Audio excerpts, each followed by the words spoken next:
Hello everyone. देखिएगा अपन ने chemical equilibrium के 3 लेक्चर कर लिए थे। लास्ट लेक्चर में जो है वो अपन ने बात की थी किसके बारे में? अपन ने बात की थी कि केमिकल इक्विलिब्रियम कांस्टेंट जो होता है वो कौन कौन से फैक्टर से अफेक्टेड होता है। आज अपन बेसिकली उससे रिलेटेड क्वेश्चंस करने हैं। अपन ने नॉर्मल पढ़ा कि हाँ ये होता है। आज उससे रिलेटेड अपन कुछ क्वेश्चंस करके और फिर उसके बाद में आगे चलेंगे कि इक्विलिब्रियम कांस्टेंट है उसकी क्या एप्लीकेशन होनी चाहिए और केपी और केसी की कैलकुलेशन कैसे की जाएगी। आज उन सब की बात अपन करने वाले हैं। चलो मैं पहला सिंपल सा क्वेश्चन लिख रहा हूं, आराम से समझना, आराम से समझे कि मैं सबसे पहले सिंपल सा क्वेश्चन एक लिख रहा हूं कि आपको एक ग्राफ दे रखा है ln k वर्सेस 1/t का। बोला ग्राफ जो है वो इस टाइप का है। ln k वर्सेस 1/t का ग्राफ इस टाइप का है ना। अपन से ये पूछा है कि नेचर ऑफ द रिएक्शन बताओ, अभिक्रिया की प्रकृति क्या होगी। नेचर ऑफ द रिएक्शन, अभिक्रिया की प्रकृति क्या होगी, ये अपन से पूछा है। मींस एक्सोथर्मिक है एंडोथर्मिक है, उष्माक्षेपी है या उष्माशोषी है, एक्सो या एंडो, आपको ये बताना है। मैं कह रहा हूं आराम से देखो। एक बात बताओ, जब अपन इधर जा रहे हैं तो 1/t की वैल्यू इंक्रीज हो रही है, तो 1/t इंक्रीज हुआ, ये लो 1/t इंक्रीज हुआ, इसका मतलब रियलिटी में t तो डिक्रीज हुआ, तभी तो 1/t इंक्रीज हो रहा है, इसका मतलब t डिक्रीज होना चाहिए।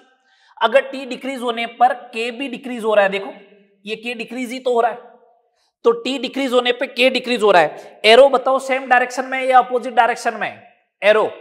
एरो सेम डायरेक्शन में। क्या बोला था, अगर एरो सेम डायरेक्शन में हो तो कौन सी रिएक्शन होती है, एंडो या exo? Endothermic. Nature of the reaction कैसा होगा, एंडोथर्मिक होगा, एंडोथर्मिक होगा, उष्माशोषी होगा। आ रही बात समझ में? ये इस टाइप का क्वेश्चन है। चलो इसी से रिलेटेड एक क्वेश्चन और देखते हैं। अगर आपको ऐसा दे दिया जाए, ये ऐसा दे दिया जाए, ये हर साल का फिक्स क्वेश्चन है और जेई के अंदर 2018 के अंदर जेई के अंदर पूछ लिया था कंबाइन करके, अभी वो भी बताऊंगा। ये क्वेश्चन दिया और बोला नेचर ऑफ द रिएक्शन बताओ, नेचर ऑफ रिएक्शन बताओ। ठीक है, तो वही तरीका, आप ऐसे गए तो 1/t की वैल्यू इंक्रीज हुई, ये लो 1/t इंक्रीज हुआ मींस t डिक्रीज हुआ। ठीक है, k इंक्रीजिंग मोड में चल रहा है, k इंक्रीजिंग मोड में चल रहा है, तो एरो बताओ सेम डायरेक्शन या opposite direction? Opposite direction. Opposite direction में होता है तो कौन सी रिएक्शन होती है, एक्सोथर्मिक मींस उष्माक्षेपी। ठीक है, चलो आगे, चलो नेक्स्ट बात करते हैं, नेक्स्ट बात करते हैं और इससे रिलेटेड क्वेश्चन कैसे पूछे जा सकते हैं। एक ऐसा रिएक्शन दे दी जाए आपको, A to B, इसका इक्विलिब्रियम कांस्टेंट दे रखा है 2000 केल्विन पर और इसी रिएक्शन का इक्विलिब्रियम कांस्टेंट दे रखा है 1000 केल्विन पे। ये दो रिएक्शन है, इनके इक्विलिब्रियम कांस्टेंट गिवन है, एक 2000 केल्विन पे गिवन है और एक 1000 केल्विन पे गिवन है। 2000 केल्विन पे गिवन है 4.6 × 10⁻³ और 1000 केल्विन पे दे रखा है 2.4 × 10⁻²। ऐसा बोला। अब बोला आपको नेचर ऑफ द रिएक्शन बताओ, नेचर ऑफ द रिएक्शन बताओ, ये पूछा है। ठीक है, बता देंगे नेचर ऑफ द रिएक्शन, कोई डिफिकल्ट टास्क नहीं है। एक बात बताओ, आपने टेम्परेचर यहां से यहां आए 2000 से केल्विन से 1000 केल्विन आए, मींस टेम्परेचर आपने क्या किया, डिक्रीज, यही किया। तो उस कंडीशन में वैल्यू जो है वो देखो कितनी हो गई, 2.4 × 10⁻² से, इसका मतलब k की value increase, temperature decrease, K increase. बताओ एरो सेम डायरेक्शन में या अपोजिट डायरेक्शन में? अपोजिट डायरेक्शन में। अपोजिट डायरेक्शन में इसका मतलब नेचर कैसा होगा, बोलो nature of the reaction exothermic उष्माक्षेपी। सही बात भैया, ये सिंपल से क्वेश्चन, ये तो हो गए टेम्परेचर से रिलेटेड। ठीक है, चलो आगे चलूं। बोलो बोलो, सुनना बात को। एक नीट के अंदर क्वेश्चन आ रखा है, नीट के अंदर क्वेश्चन क्या आया था जो अपन ने अभी तक पढ़े है ना, उससे related. N2 plus 3H2 gives 2 times NH3, इसका इक्विलिब्रियम कांस्टेंट K1। ये नीट 2018 या 17 का क्वेश्चन है। N2 plus O2 convert 2 times NO K2, H2 plus half O2 convert H2O, इसका इक्विलिब्रियम कांस्टेंट K3। ये दे रखा है, ठीक है। आपसे पूछा है 2 times NH3 plus 5/2 O2 gives 2 times NO plus 3 times H2O। ये इसका इक्विलिब्रियम कांस्टेंट Kc कितना होगा? ऑप्शन देखना, 4 ऑप्शन भी दे रखे, फिर मैं आपको बताता हूं कि हाँ ऑप्शन से कैसे डील करनी चाहिए थी। जो एग्जाम में है, नीट में आए हुए ऑप्शन ही दे रहे अपन। पहला option K2 K3 by K1, दूसरा ऑप्शन दे रखा है K1 K3 by K2, third option जो दे रखा है वो दे रखा है K2 K3 cube upon K1, अगला ऑप्शन दे रखा है K2 K1 अपॉन K3 का क्यूब।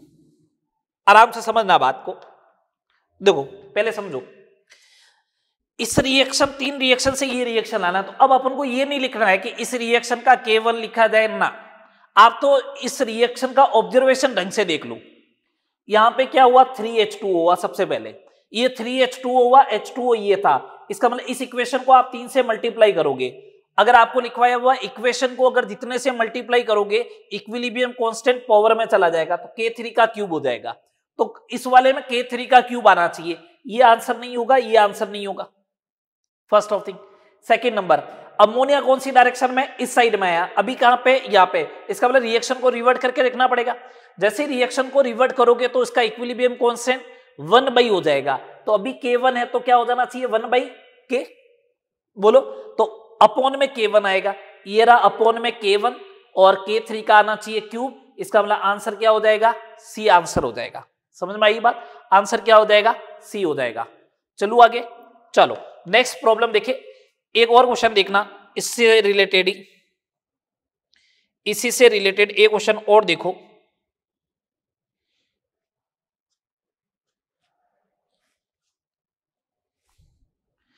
ये दे रखा है आपको, SO3 गैस कन्वर्टेड है SO2 gas plus half O2 gas, इसका Kc जो है वो है 4.9 इंटू 10⁻²। ठीक है, ये दे रखा है, बिल्कुल सही है। और अपन से पूछा है, अपन से क्या पूछा जा रहा है, 2SO2 gas plus O2 gas convert हो रहा है 2 टाइम्स SO3 गैस, इसका Kc कैलकुलेट करके बताओ, इसका Kc कैलकुलेट करके बताओ। 4 ऑप्शन बता रहा हूं जो दे रखे, क्योंकि कैलकुलेशन करना आसान काम रहेगा आपके लिए। ठीक है, पहला ऑप्शन दे रखा 9.8 into 10⁻², 9.8 into 10⁻²। Second option 4.9 into 10⁻²। Third option देखे, थर्ड ऑप्शन देखना 416 दे रखा है। फोर्थ ऑप्शन 4.9 इंटू 10⁻² की पावर 2, ऐसा करके लिखा हुआ है। आराम से समझना बात को। एक बात बताओ, जब आपने रिएक्शन को पहले रिवर्ट कर दिया, रिएक्शन को रिवर्ट करते ही जो होगा वो 1/Kc हो जाएगा, फिर आपने 2 से मल्टीप्लाई किया तो ये हो जाना चाहिए 1/Kc का स्क्वायर, ये हो जाना चाहिए।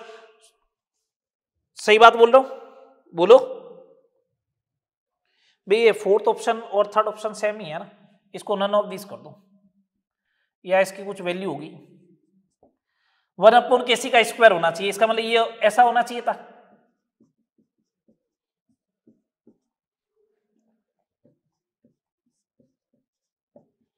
$10,000 ले लो, यही होगा। अब सुनना, सही है क्या? अच्छा 4.9 का स्क्वायर, ओके। सुनना आराम से, अगर ये 5 होता तो 5 इंटू 5 कितना होता? 25। 25 होता तो 400 आ जाता एग्जैक्ट। 25 होता तो आंसर कितना आ जाता? 400। लेकिन अपॉन में 25 है नहीं, तो आंसर 400 से ज्यादा ही आना चाहिए ना। तो आंसर 400 से ज्यादा 416। इसका फोर्थ ऑप्शन मेरे को मालूम नहीं, इसके अंदर क्या लिख रखा है, 416 आ जाएगा। समझ में आ गई बात? तो एक रिएक्शन दे रखी थी, दूसरी रिएक्शन का कैसे पूछा, तो मैंने कल आपको ये समझाया था ना कि आप भी तो आपको जो है वो मैं K1 K2 के टर्म्स में करवा रहा हूं। हो सकता है आपको वहां पे कुछ वैल्यू लिखी हुई है, देखो ये वैल्यू लिखी हुई है, इस क्वेश्चन को ऐसे टैकल करना चाहिए था। ये नीट में आ चुका है, ये वाला क्वेश्चन नीट में आ चुका है, नीट में आए हुए क्वेश्चन को अपन ने आज डिस्कस किया है। चलो अब आगे अपन नेक्स्ट बात करने वाले इक्विलिब्रियम कांस्टेंट Kc और Kp की एप्लीकेशन पार्ट क्या होगा। आओ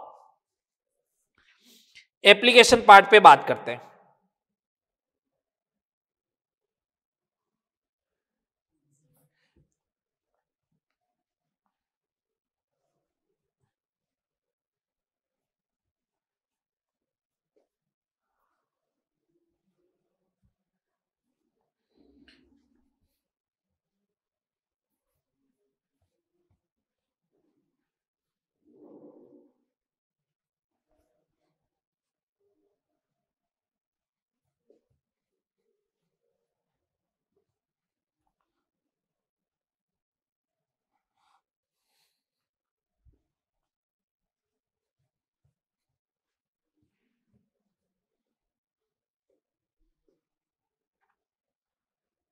एप्लीकेशन पार्ट की बात करते हैं।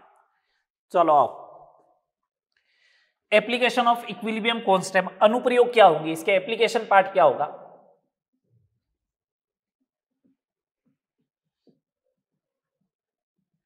एप्लीकेशन ऑफ इक्विलिब्रियम कांस्टेंट, साम्य अवस्था स्थिरांक के अनुप्रयोग, साम्य अवस्था स्थिरांक के अनुप्रयोग, एप्लीकेशन ऑफ इक्विलिब्रियम कांस्टेंट। समझना बात को। पहला एप्लीकेशन बड़ा इंग्लिश में ही याद है ना, पहला application predict the extent of the reaction, extent of the reaction. इसका मतलब क्या, predict the extent of the reaction का मतलब क्या वो समझना पहले तो आप, ठीक है। समझो बात को आराम से कि predict the extent of the reaction का मतलब क्या होता है कि कोई रिएक्शन जो होगी वो कितनी फॉरवर्ड में जा चुकी है या कितनी बैकवर्ड में ही पड़ी है, उसको अपन बोलते हैं कि प्रिडिक्ट करो कि रिएक्शन का एक्सटेंट कितना है, वो फॉरवर्ड में कितनी गई है या बैकवर्ड में कितनी रही है, अग्र अभिक्रिया में कितनी गई है या पश्च अभिक्रिया में ही रही है क्या। तो कैसे आइडिया चलेगा, कैसे आइडिया चलेगा वैल्यू ऑफ केसी या केपी देख के आपको। सुने बात को, case first, value of equilibrium constant के मतलब केसी केपी कुछ भी अगर ग्रेटर देन हो 10⁻³ से, आराम से समझना 10⁻³ आएगा कैसे, 10⁻³ आएगा कैसे ये समझना पहले तो। मैंने कहा देखो एक रिएक्शन लिखता हूं साइड में, आर कन्वर्टेड हो रहा है पी में, ये लोड साहब लिख दिया मैंने, R converted into P. Starting में अगर ये 100 लिया, ये 0 है, ये 100 में से 99.9 चला जाए तो यहाँ पे 99.9 बनेगा। इसका केसी या के लिखोगे तो 99.9 अपॉन 0.1, ये हो गया 100 अपॉन 0.1। इसका मतलब 10⁻³ आएगा या नहीं आएगा बताओ। मैंने तो ये जनरल आइडिया लिया है, अगर के की वैल्यू जो है वो ग्रेटर देन इक्वल टू 10⁻³ हो, अगर ऐसा दे रखा है, इसका मतलब रिएक्टेंट 99.9% रिएक्ट कर चुका है, रिएक्टेंट क्रियाकारक 99.9% रिएक्ट कर चुका है, फॉरवर्ड में चला गया। बोलो तो रिएक्शन अब आपने देखी उस समय बताओ, रिएक्शन ऑलमोस्ट फॉरवर्ड डायरेक्शन में ही तो है, लगभग अग्र दिशा में ही तो है, पश्चिम दिशा में तो कुछ बचा ही नहीं, यही तो बोलोगे। तो अगर के की वैल्यू 10⁻³ या इससे ज्यादा है तो reaction almost in forward direction, reaction almost in forward direction, ठीक है। तो इसका कंक्लूजन ये होगा कि k is greater than 10⁻³ then reaction almost in forward direction, अग्र अभिक्रिया में होगा, अग्र दिशा में है, लगभग अग्र दिशा में पूर्ण हो चुकी है। सुनना बात को, इक्विलिब्रियम पे बात करोगे प्रोडक्ट और रिएक्टेंट में से ज्यादा कौन होगा? प्रोडक्ट की कंसेंट्रेशन जो होगी वो रिएक्टेंट के कंपैरेटिव में बहुत ज्यादा होगी। ये लो, अगर कोई बहुत ज्यादा बनता है तो उसका रीजन क्या होता है? अगर कोई बहुत ज्यादा बनता है तो उसका रीजन क्या होता है? वो स्टेबल ज्यादा है। तो मैं ऑर्डर ऑफ स्टेबिलिटी की मैं बात करूं तो स्टेबिलिटी जो होगी वो P की ज्यादा होगी एज कंपेयर टू R, तभी तो बन रहा है। स्थायित्व तो P का ज्यादा है, स्टेबिलिटी P की ज्यादा है, तभी तो वो बन रहा है, अदरवाइज बनता ही नहीं, अदरवाइज वो बनता ही नहीं। ये बात समझ में आ रही है? तो P की स्टेबिलिटी R के कंपैरेटिव में क्या होगी? ज्यादा होगी। बात क्लियर? चलो आगे, अभी इसके एप्लीकेशन पार्ट काम में लेंगे। ये केस फर्स्ट हुआ, केस सेकंड की बात करते हैं। केस सेकंड की बात करते हैं। ये लो केस सेकंड भैया, अगर k की वैल्यू लेस देन 10⁻³ हो, इसका रिवर्ट केस हो गया। 10⁻³ तभी आएगा जब ऊपर 0.1 हो, अपॉन में 100 हो या 99.9 हो। तो इसका मतलब रिएक्शन कौन सी डायरेक्शन में है? Almost in backward direction.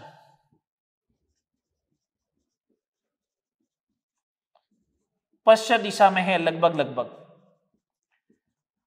तो आपने देखा कि ये 99.9 बच गया, ये 0.1 है, इसका मतलब बन ही नहीं रहा P। तो आपने इक्विलिब्रियम पे देखा तो R की मात्रा बहुत ज्यादा है, amount of R is very very greater than amount of P। Stability की बात करूं, स्टेबिलिटी की बात करूंगा, इसका मतलब R की स्टेबिलिटी रिएक्टेंट की स्टेबिलिटी बहुत ज्यादा होगी। यही बात है, बोलो। अब इससे रिलेटेड अपन एक दो प्रॉब्लम देखते हैं पहले कि इससे रिलेटेड क्वेश्चन बनेगा कैसे, कि predict the extent of the reaction, अभिक्रिया पता लगाओ कितनी दिशा में गई है, तो कैसे मालूम चलेगा? चलो पता करवाते हैं। देखना सिंपल सा क्वेश्चन, क्वेश्चन नंबर फर्स्ट आपसे ये बोला है कि 4 ये दे रखा है, A plus half O2 convert हो रहा है AO में, B plus half O2 convert हो रहा है BO में, C plus half O2 convert हो रहा है CO में। ये लो, इनके इक्विलिब्रियम कांस्टेंट दे रखे K1, K2 एंड K3, ये ऐसे दे रखे 46 2 × 10⁻², और इसका दे रखा है 1.5 × 10⁴, ऐसे दे रखे। आपसे पूछा है stability order of oxide, oxide की स्टेबिलिटी का ऑर्डर लिखो आप। तो stability order of oxide, oxide की स्टेबिलिटी का आपको क्या लिखना है? ऑर्डर लिखना है, ठीक है। अब समझना बात को अच्छे से। एक बात बताओ कि ये रिएक्शन ऑक्साइड के फॉर्मेशन की है, किसकी है? ऑक्साइड के फॉर्मेशन। इनके अगर इक्विलिब्रियम कांस्टेंट देखता हूं, साम्य अवस्था स्थिरांक देखता हूं, तो मेरे को तो एक बात समझ में आ रही है, क्या? जिसका Kc ज्यादा होगा, जिसका इक्विलिब्रियम कांस्टेंट ज्यादा होगा, वो रिएक्शन फॉरवर्ड में जाएगी। जिसका इक्विलिब्रियम कांस्टेंट ज्यादा होगा वो रिएक्शन फॉरवर्ड में जाएगी, ज्यादा फॉरवर्ड में जाएगी, ज्यादा फॉरवर्ड में जाएगी। इसका मतलब उसका प्रोडक्ट ज्यादा स्टेबल है, बोलो। तो जिसका K ज्यादा होगा उसका प्रोडक्ट ज्यादा स्टेबल होना चाहिए, ऐसा बोलो। जिसका इक्विलिब्रियम कांस्टेंट ज्यादा होता है इसका मतलब उसका प्रोडक्ट P ज्यादा होता है, P ज्यादा है इसका मतलब stability of P, stability of product, P का मतलब प्रोडक्ट, वो मैक्सिमम है। बोलो किस रिएक्शन का इक्विलिब्रियम कांस्टेंट मैक्सिमम है? थर्ड का अगर मैक्सिमम है स्टेबिलिटी कांस्टेंट मतलब इक्विलिब्रियम कांस्टेंट, तो थर्ड का प्रोडक्ट सबसे ज्यादा स्टेबल होगा। थर्ड का प्रोडक्ट सबसे ज्यादा स्टेबल होगा तो इसका मतलब CO की स्टेबिलिटी सबसे ज्यादा, फिर AO की, और फिर BO की। सही बात। मेरे को तो स्टेबिलिटी ऑफ ऑक्साइड ही तो चेक करनी थी, मतलब प्रोडक्ट को ही तो ध्यान में रखना था। जिधर ऑक्साइड है उधर चेक कर लो वो प्रोडक्ट है या रिएक्टेंट है, बस ये चेक करना। एक क्वेश्चन और देखो जिससे आपको और अच्छे से मालूम चले। अगर मैं क्वेश्चन ऐसे लिखता हूं कि AO2, BO2 और CO2 तीन ऑक्साइड है और ये हो रहे हैं डिकम्पोज, A प्लस O2 में, B प्लस O2 में एंड C प्लस O2 में। इसका दे रखा है 2 × 10⁻², इसका 1.5 × 10⁴ और इसका 46, ये दे रखा है। Right the stability order of oxide. आपको स्टेबिलिटी ऑर्डर बताना है किसका, ऑक्साइड का, स्टेबिलिटी ऑर्डर ऑफ ऑक्साइड बताना है। चलो आराम से बता देंगे कैसे। अब ये चेक करो ऑक्साइड किधर है, रिएक्टेंट की साइड में या प्रोडक्ट की साइड में, रिएक्टेंट की साइड में, ठीक है। मैं अब ऐसा बोल रहा हूं कि अगर K की वैल्यू या Kc की वैल्यू ज्यादा होगी, K की वैल्यू ज्यादा होगी, इसका मतलब या तो प्रोडक्ट ज्यादा बनेगा या फिर रिएक्टेंट कम, प्रोडक्ट ज्यादा बनेगा तो इसका मतलब रिएक्टेंट कम ही तो बचा, प्रोडक्ट ज्यादा होगा या रिएक्टेंट कम होगा, उत्पाद ज्यादा बनेगा या क्रियाकारक कम होगा। अगर रिएक्टेंट कम है, मैं इसलिए रिएक्टेंट के ऊपर फोकस कर रहा हूं, ऑक्साइड रिएक्टेंट की साइड में, पहले ये देख लो, इधर ऑक्साइड प्रोडक्ट की साइड में था इसलिए प्रोडक्ट के ऊपर फोकस था, इधर ऑक्साइड रिएक्टेंट की साइड में तो रिएक्टेंट की साइड फोकस रहेगा। रिएक्टेंट में रिएक्टेंट कम है, इसका मतलब इसकी स्टेबिलिटी, स्थायित्व कम है, बोलो। तो जिसका K ज्यादा होगा उस रिएक्टेंट का स्टेबिलिटी कम होगी, और रिएक्टेंट कौन, ऑक्साइड, K सबसे ज्यादा किसका, इस वाले का, तो इसका मतलब इसकी स्टेबिलिटी सबसे कम, फिर इस वाले का तो CO2, और सबसे कम किसका, AO2 का। K कम होगा तो R ज्यादा तो उसकी स्टेबिलिटी भी ज्यादा, तो इसका मतलब AO2 की स्टेबिलिटी ज्यादा। अब अगर आपको रट्टा ही मारना है, मैंने तो आपको पूरा समझा दिया, अगर आपको रट्टा ही मारना है तो फिर देखो कैसे करना है। अगर उसका फॉर्मेशन दे रखा हो, देखो फॉर्मेशन हो रहा है तो Kc ज्यादा होगा तो ऑक्साइड की स्टेबिलिटी ज्यादा होगी, फॉर्मेशन का दे रखा हो। डिसोसिएशन का दे रखा हो, उस समय Kc की वैल्यू कम होगी तो ऑक्साइड की स्टेबिलिटी ज्यादा होगी, ऐसे याद रख लो, ठीक है। लेकिन मैंने तो आपको एज ए कि इसके अलावा कोई जरूरी थोड़ी ना ऑक्साइड ही दे रखा हो, कोई रिएक्शन दूसरी दे दे, इस टाइप की दे दे, तो भी आपको आइडिया तो रहे ना, हाँ कैसे टैकल करना है, ठीक है। चलो नेक्स्ट प्रॉब्लम देखो, एक छोटी सी प्रॉब्लम और देखो। अगर मेरे को ऐसा लिख दे A कन्वर्ट है B, इसका Kc दे रखा है 10⁻⁻⁴, ठीक है। इसका कंक्लूजन क्या होगा, इससे निष्कर्ष क्या निकाल सकते हो तुम लोग, मैं कुछ लिखने वाला हूं स्टेटमेंट। अगर मेरे को ऐसा बोले इससे क्या निष्कर्ष निकाल सकते हो आप, और अपन से निष्कर्ष ऐसे पूछ ले कि साम्य पर A एवं B दोनों बराबर मात्रा में होंगे, at equilibrium A and B both present in equal amount, समान मात्रा में उपस्थित होंगे A और B, ये दे दिया, ठीक है। सेकंड ये दे दिया ओनली B इज प्रेजेंट, केवल B उपस्थित होगा, ऐसा दे दे ओनली A इज प्रेजेंट, केवल A उपस्थित होगा, केवल A उपस्थित होगा, ठीक है। अब इससे कंक्लूजन क्या निकलेगा, ठीक है, या ऐसे बोले A B both are present but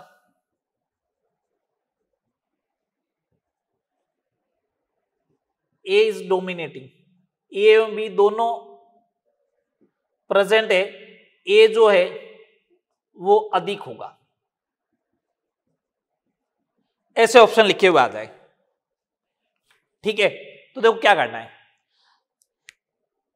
only ए और ओनली बी होता तो फिर तो रिएक्शन तो इरिवर्सिबल हो जाती। रिएक्शन कैसी, रिवर्सिबल या इरिवर्सिबल, रिवर्सिबल है, तो ये तो स्टेटमेंट गलत है भैया। अच्छा समान मात्रा में होने चाहिए थे, समान मात्रा में होते तो फिर तो Kc ए का जाता ना, ये भी नहीं। अगर Kc की वैल्यू जो है अगर वो 10⁻³ से कम आ रही है, इसका मतलब रिएक्टेंट बहुत ज्यादा मात्रा में होगा, और रिएक्टेंट कौन है, ए, इसका मतलब ए डोमिनेटिंग होना चाहिए, तो अपना आंसर क्या आएगा, अपना आंसर क्या आएगा 4। समझ में आई बात, ये इस टाइप के क्वेश्चन बनेंगे। चलो आगे, ये फर्स्ट एप्लीकेशन हुई predict the extent of the reaction, आपको अभिक्रिया की मात्रा का पता लगाना कि अभिक्रिया कितनी उस दिशा में गई है। चलो नेक्स्ट बात करते हैं, सेकंड एप्लीकेशन।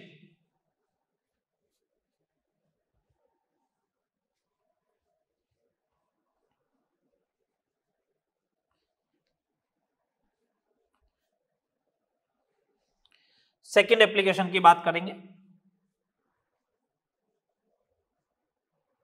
मैं केपी केसी कैलकुलेट करवाने के लगभग आप ये मान के चलो 20 क्वेश्चन करवाऊंगा आज और कल वाले लेक्चर में, जिससे आपके सारे कंसेप्ट क्लियर हो जाएंगे और बहुत सिंपल से तरीके से बताऊंगा।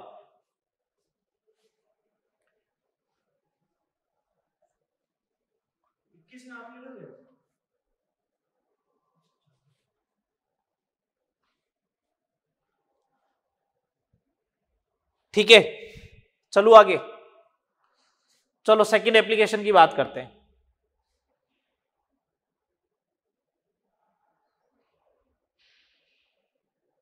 सेकंड एप्लीकेशन की बात करते हैं। सेकंड एप्लीकेशन क्या? Predict the direction of the reaction, अभिक्रिया की दिशा का पता लगाना। Predict the direction of reaction, अभिक्रिया की दिशा का पता लगाना।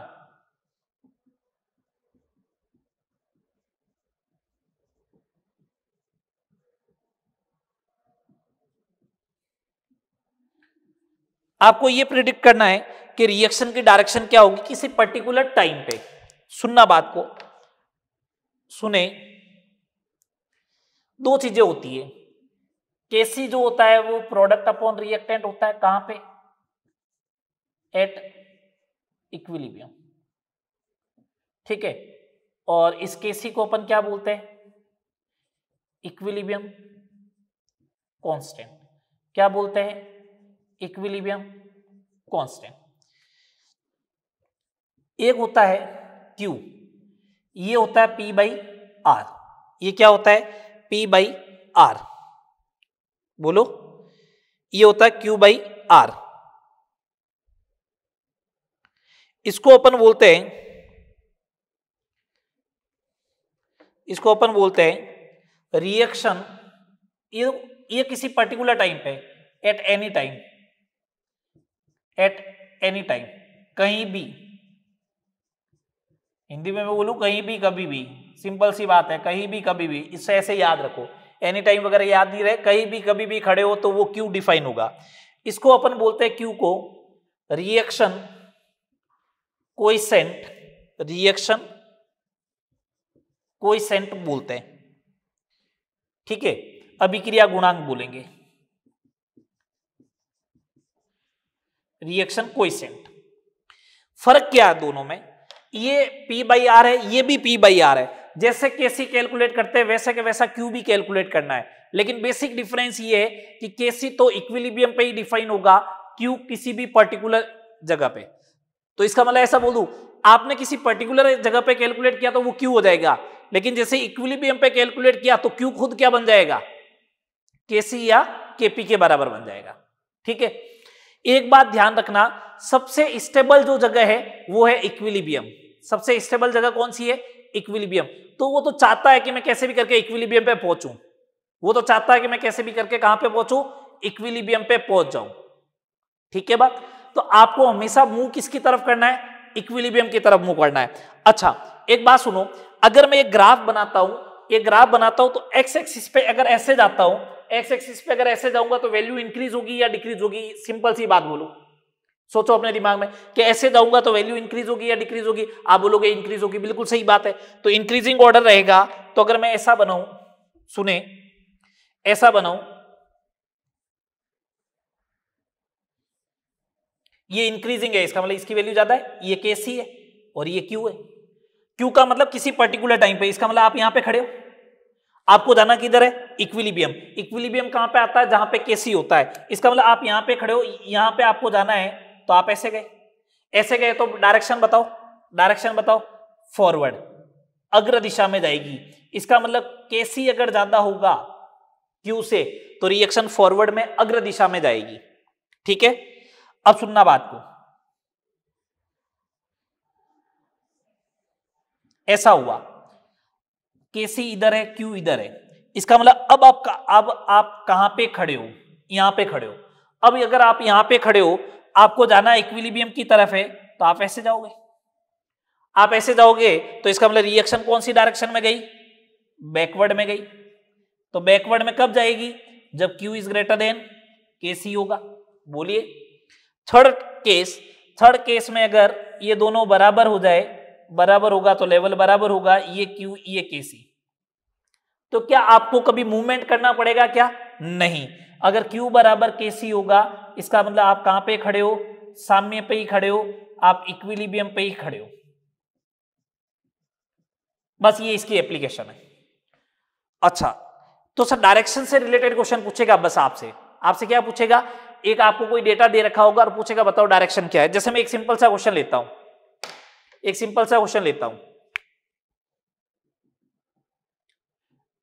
N2 + 3H2 convert to NH3,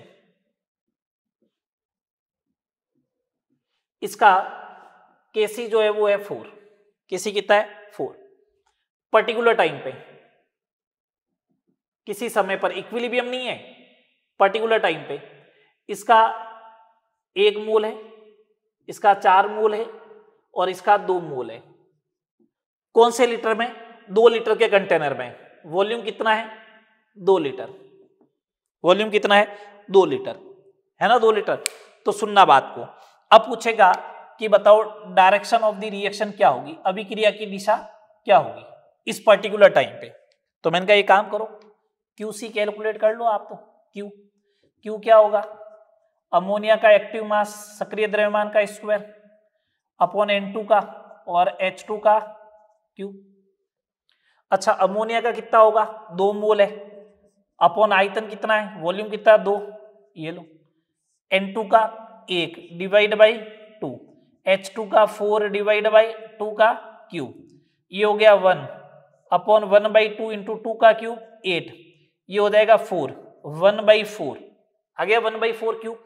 अब बताओ क्यू जो है वो लेस देन है केसी से। अगर क्यू लेस देन होगा केसी से तो ये रहा केस, ये रहा केस, इसका मतलब रिएक्शन की डायरेक्शन क्या होगी? फॉरवर्ड। रिएक्शन की डायरेक्शन कौन सी हो जाएगी? फॉरवर्ड डायरेक्शन की हो जाएगी। आ रही बात समझ में? ये सिंपल सा तरीका हो जाएगा। ये एप्लीकेशन अपन बात होगी किसकी? केपी और केसी की एप्लीकेशन क्या होती है उससे रिलेटेड बात हो गई।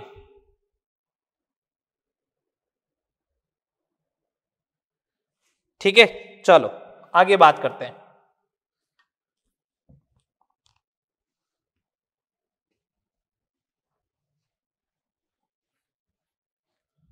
आगे बात करें।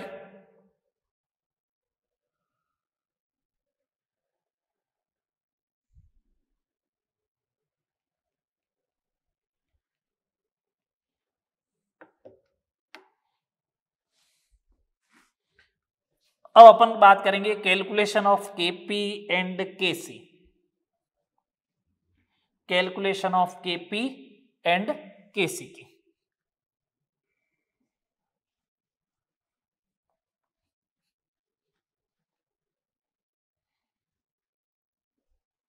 दो लेक्चर में यही बात करेंगे, calculation of KP and KC तक की। चलो नेक्स्ट बात करते हैं calculation of KP and KC की। Calculation of KP and KC, KP और केसी की गणना करना, केपी एवं केसी की गणना करना। आराम से सिंपल सा टॉपिक है, समझना। एक दो जनरल फॉर्मूले लिख देता हूं सबसे पहले। जनरल फॉर्मूला,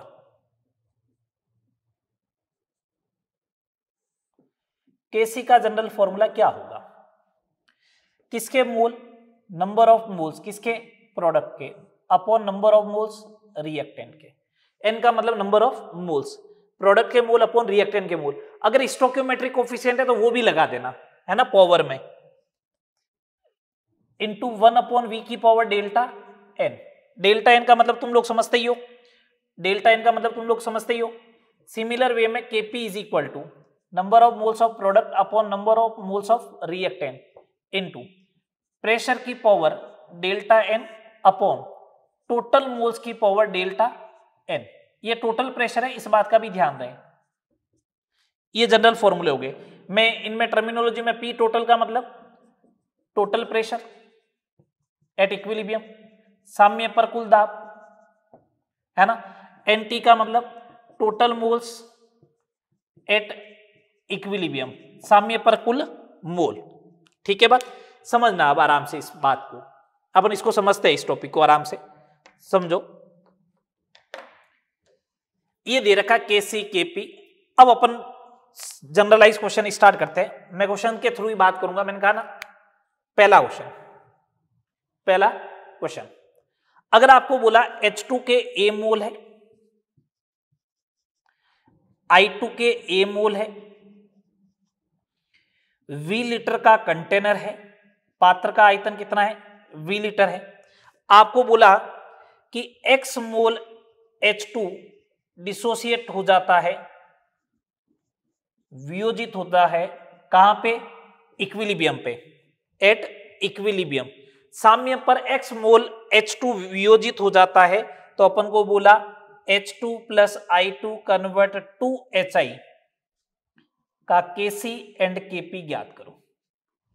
मैं शॉर्ट में क्वेश्चन लिख रहा हूं, लैंग्वेज में नहीं लिख रहा हूं, है ना, समझना बात को आराम से। मैंने ये बोला कि A mole H2 A mole I2 V litre के कंटेनर में है और X मोल H2 उसमें से वियोजित या डिसोसिएट हो जाता है, तो बताओ इस रिएक्शन का, इस इक्विलिब्रियम का Kc और Kp कैसे लिखोगे। मैं आपको फर्स्ट ऑफ थिंग ये कह देता हूं, Kc और Kp विदाउट इक्वेशन मत लिखना कभी भी। Kc और Kp विदाउट इक्वेशन कभी भी मत लिखना, ठीक है। अब चलो, अब अपन बात करते हैं Kp Kc कैसे लिखोगे। मैंने एक इक्वेशन लिखी, ये जो दे रखी है H2 plus I2 convert to HI। लो, स्टार्टिंग में t बराबर 0 पे ये 0, कुछ नहीं दे रखा है, इसका मतलब 0। t equal to equilibrium time पे इसने बोला x मोल H2 वियोजित हो जाता है, तो ये कर दिया a माइनस एक्स। यहां से x जाएगा, और सुनना, इसको b करो भैया, इसको b कर दो, इसको b कर दो, तो ये क्या हो जाएगा, b माइनस एक्स, और यहां पे कितना हो जाएगा 2x, हो गया 2x। अच्छा, इसका Kc कैलकुलेट करो। HI के मोल का स्क्वायर लिखना है अपन को, upon number of moles of H2 into number of moles of I2 into 1 upon V की पावर डेल्टा n, यही होगा इसका Kc।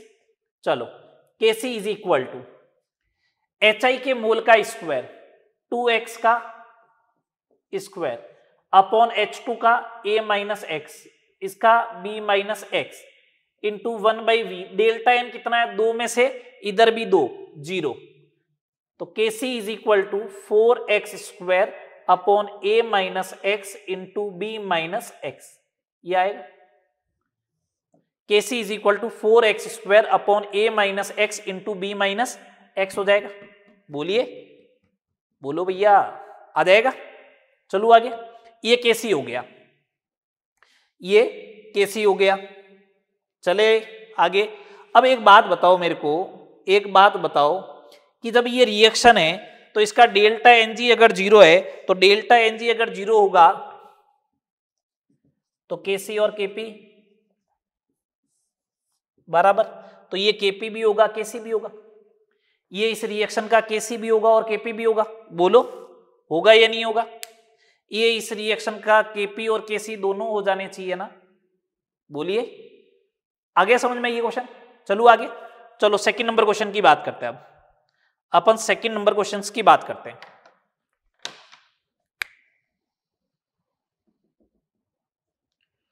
अगर एक इक्वेशन दे रखी है a gas plus 2b gas, मैं शॉर्ट में लिखूंगा बिल्कुल 3c गैस, t बराबर 0 टाइम पे इसका a मोल है, इसका b मोल है। t इक्वल टू 0 टाइम पे इसका a मोल है, इसका b है, इसका 0 है। किस में प्रेजेंट है? v लीटर के कंटेनर में।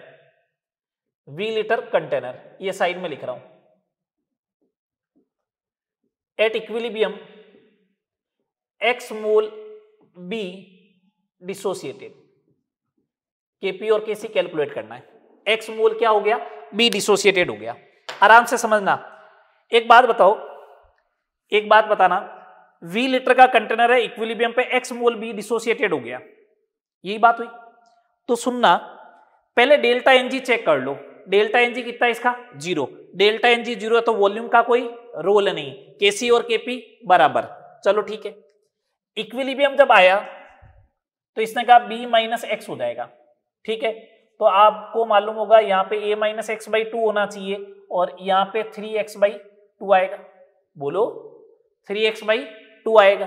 चलो केसी जब लिखोगे तो 3x/2 की power 3 upon a minus x/2 into B minus x का स्क्वायर। इस केसी को अगर अपन सॉल्व करें तो 3 का cube 27x³ upon 4 into a minus x/2 into B minus x का स्क्वायर। ये केसी होगा तो ये इस अभिक्रिया का केपी भी होगा, ये इस रिएक्शन का केपी भी होगा, क्योंकि इस रिएक्शन का केपी और केसी जो है वो क्या रहेंगे, कांस्टेंट रहेंगे। बोलो, इस रिएक्शन के केपी एंड केसी क्या रहेंगे, इक्वल रहेंगे, सेम रहेंगे। चलो आगे थर्ड नंबर प्रॉब्लम देखते हैं। थर्ड नंबर प्रॉब्लम देखते हैं, देखो एक मिनट। चलो नेक्स्ट प्रॉब्लम देखे, नेक्स्ट प्रॉब्लम देखे, प्रॉब्लम नंबर 3। छोटी छोटी सी प्रॉब्लम है। 3A गैस है, कन्वर्ट हो रहा है B gas plus C gas plus D gas में, है ना। T इक्वल टू 0 टाइम पे इसका स्मॉल a मोल दे रखा है, इसका 0 है, इसका C मोल है, इसका 0 है। आपको बोला देखो वॉल्यूम का कोई रोल ही नहीं है। At equilibrium X mole B is form. Calculate KC and KP. KC और केपी बराबर भी होगा, ये आपको भी मालूम है ना। केसी और केपी बराबर होगा, ये आपको मालूम है। तो सुने अब आराम से। आप क्या करोगे, यहां पे x मोल बनाए, इसका मतलब यहां से a माइनस 3x टूटेगा, यहां पे x बनेगा तो c पहले से था, अब x बन गया, इधर x बन गया, ये इक्विलिब्रियम टाइम पे आ गया। तो केसी लिखो केपी लिखो, एक ही बात है। ये x हो जाएगा, ये c प्लस x हो जाएगा, ये x हो जाएगा अपॉन a माइनस 3x का क्यूब। बस। अब मैंने तो ये एबीसी में करवाया, ये इन्हीं क्वेश्चंस में क्या दे रखा होगा आपको, इन्हीं क्वेश्चंस में क्या दे रखा होगा, a की वैल्यू दे रखी होगी, x की वैल्यू दे रखी होगी, c की वैल्यू दे रखी होगी, केसी केपी कैलकुलेट करवा लेगा आपसे। समझ में आ रही बात, ऐसे केसी और केपी कैलकुलेट करवाएगा। चलो एक क्वेश्चन और देखो, उसके बाद जो है एक क्वेश्चन और देखो आज का, उसके बाद नेक्स्ट वाली क्लास में अपन जो है कल जो करेंगे उसमें मैंने आपको कहा था 20 क्वेश्चन करवाने हैं, तो सारी प्रॉब्लम्स डिस्कस कर लेंगे आराम से। चलो मैंने क्वेश्चन लिखा, ये 2HI कन्वर्ट हो रहा है H2 प्लस I2, इसका इक्विलिब्रियम कांस्टेंट Kp है। Degree of dissociation of HI वो है अल्फा।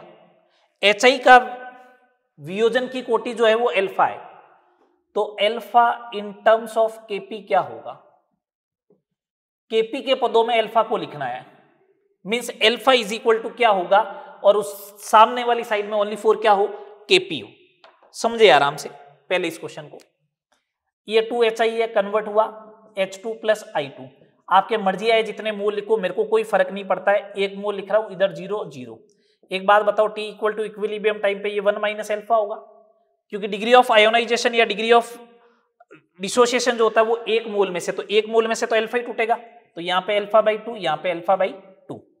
केपी केसी बराबर होंगे अल्फा/2 इंटू अल्फा/2 अपॉन 1 माइनस अल्फा का स्क्वायर। स्क्वायर रूट ले लो तो इधर से हो जाएगा अल्फा/2 अपॉन 1 माइनस अल्फा, ये होगा।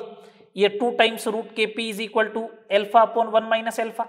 रिवर्ट कर दो, 1 by alpha minus 1 is equal to 1 upon 2 times root KP, तो 1 by alpha is equal to 2 root KP plus 1 upon 2 root KP, तो alpha is equal to 2 times root KP upon 1 plus 2 times root KP, ये आ जाएगा। बोलो, ये आ जाएगा आपका बेसिकली अल्फा। तो alpha in terms of KP ऐसे आएगा। बात क्लियर सारी। ये अपना आज का लेक्चर यहां तक ही रखेंगे। नेक्स्ट लेक्चर में 15 क्वेश्चन में और करवाऊंगा केपी और केसी से रिलेटेड, प्योरली न्यूमेरिकल पार्ट चलेगा नेक्स्ट लेक्चर में। फिर उसके बाद जो है वो अपन बात करेंगे किसकी, ली चैटेलियर प्रिंसिपल की, लास्ट लेक्चर में। ठीक है, यहां तक करना, मिलते हैं नेक्स्ट लेक्चर में।